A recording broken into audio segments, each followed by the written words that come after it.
আসসালামু আলাইকুম। আজকে আমি আলোচনা করব বর্ষাকালে রাতের বেলায় ভেড়া মারা যায় কেন সেই সম্পর্কে। তবে আপনাদের কাছে আমার একটা রিকোয়েস্ট, আমার ভিডিও দেখে আপনাদের ভালো লাগলে সাবস্ক্রাইব করবেন, লাইক কমেন্ট অবশ্যই করবেন। তো ভাই, ভেড়ার কিছু কিছু রোগবালাই সহজে বোঝা যায় না এবং ধরা যায় না। তো মনে করেন আপনাদের ভেড়ার পাতলা পায়খানা হয়েছে এবং খুরা রোগ ধরেছে। তো এগুলো রোগ সহজে ধরা যায়।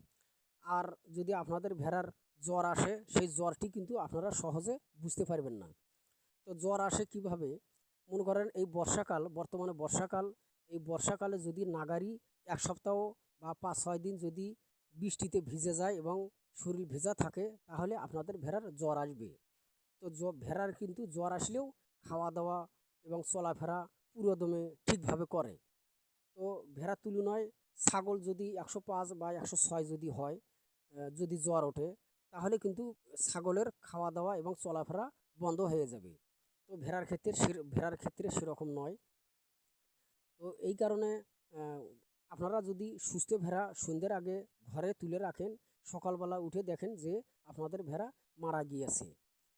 তো আপনার ভেড়া যদি ১ সপ্তাহ ভেজা থাকে, তাহলে আপনারা যদি নিজে ভেড়ার শরীরের তাপমাত্রা মেপে না দেখতে পারেন, তাহলে আপনারা যেকোনো পল্লী চিকিৎসক, ভেটেরিনারি পল্লী চিকিৎসক নিয়ে এসে আপনাদের ভেড়া এবং ছাগলের শরীরের তাপমাত্রা মেপে দেখবেন বর্ষাকালে। তো আপনাদের ভেড়া, আমি আগেই বলেছি যে ১০৫, ১০৬ থাকলে আপনারা বুঝতে পারবেন না, খাওয়া-দাওয়া সব কিছু করবে। যখনই হঠাৎ করে আপনাদের ভেড়া ১০৭ অথবা ১০৮ এর কাছাকাছি চলে যাবে, তখন দেখবেন আপনাদের ভেড়া মারা গিয়েছে। রাতের বেলায় দেখবেন যে হঠাৎ করে মারা গেছে।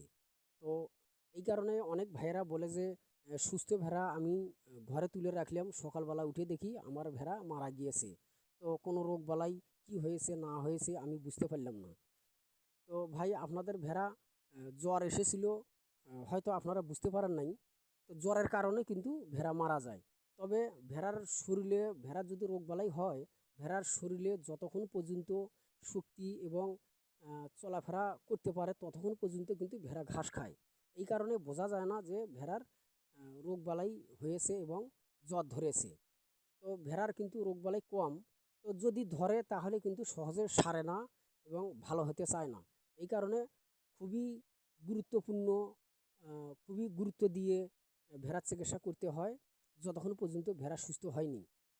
তো যাই হোক, আমার ভিডিও দেখে আপনাদের ভালো লাগলে সাবস্ক্রাইব করবেন, লাইক কমেন্ট অবশ্যই করবেন। আসসালামু আলাইকুম।